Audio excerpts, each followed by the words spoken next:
This is what you would call an experiment.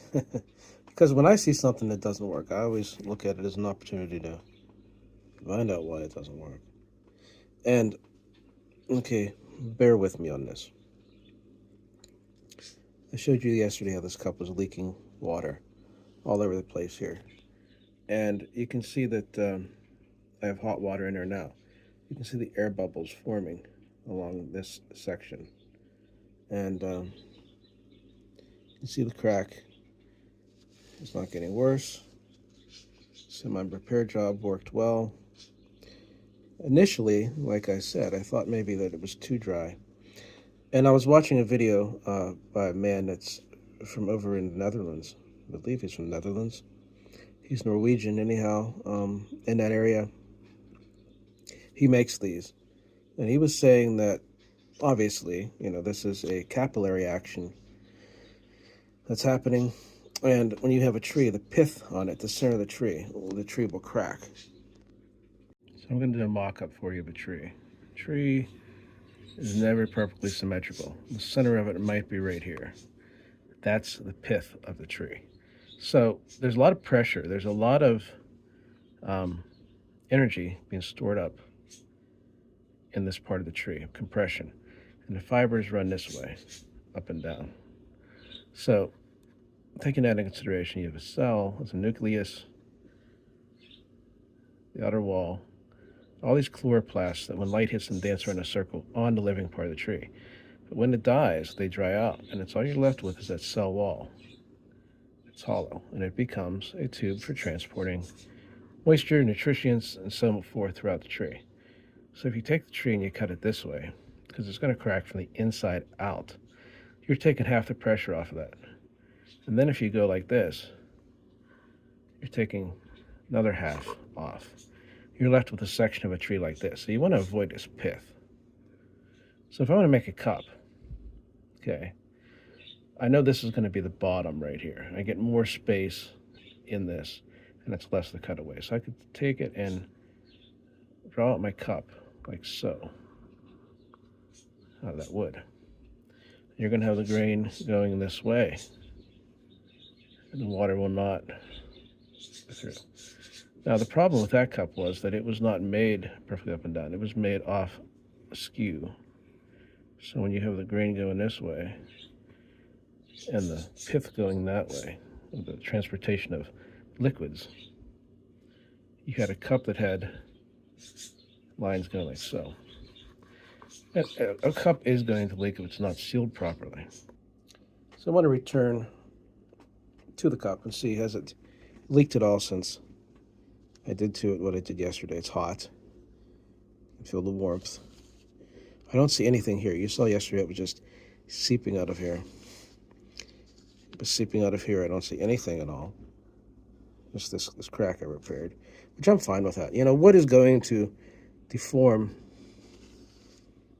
as it goes. You can see how the grain on this, here you can really see it. That would be the pith. It would be like this. Okay.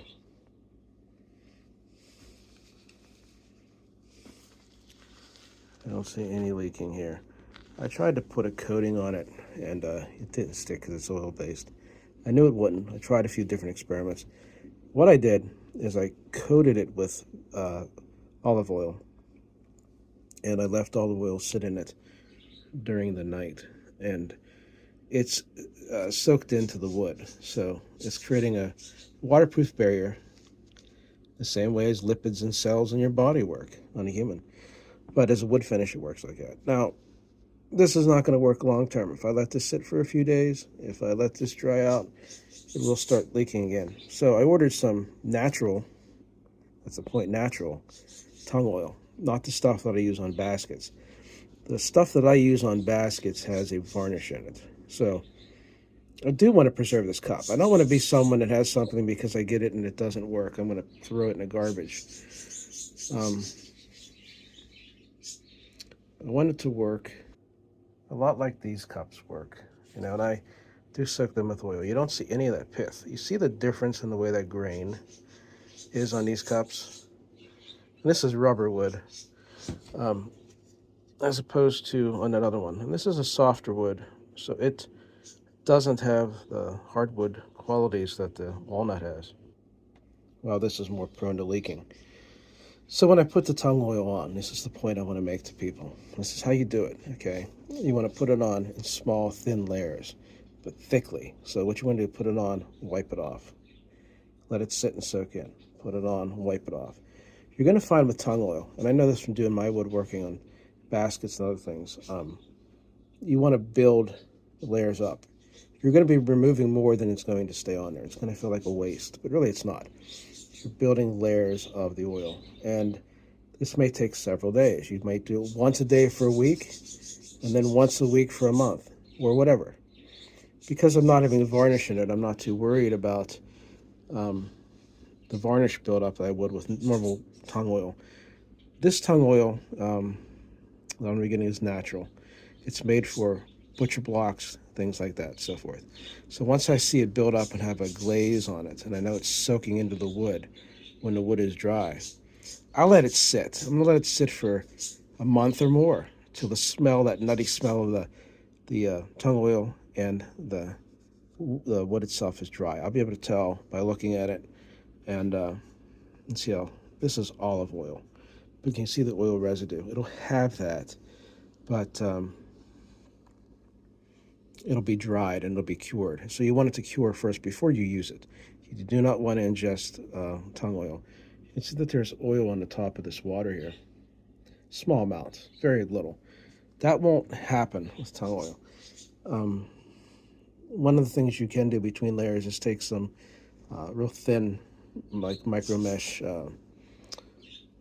steel wool, and go over and just polish any buildup that you don't want to stay on the outside. You'll get a mirror-like finish, and then you can actually even take oil, not oilcloth, but cheesecloth, and go over it. The oil will work its way in. You want the oil to penetrate the wood, not lay on the outside. Now, if I'm doing an oil finish, like on a basket, I want it to lay on the outside. This is a fun experimentation. It gives me an opportunity to try something I've never really dealt with before. I've never made a vessel out of wood that will store water. I've made spoons and stuff like that, but this is something that holds water. So it gives you a whole new dynamic. And I look at it, when I have something that breaks, that doesn't work the way I want it to, I don't look at it as a failure. I don't look at it as something that I lost an opportunity on, or lost money on, or was refunded on. I look at it as a learning experience to build on my repertoire of woodworking skills.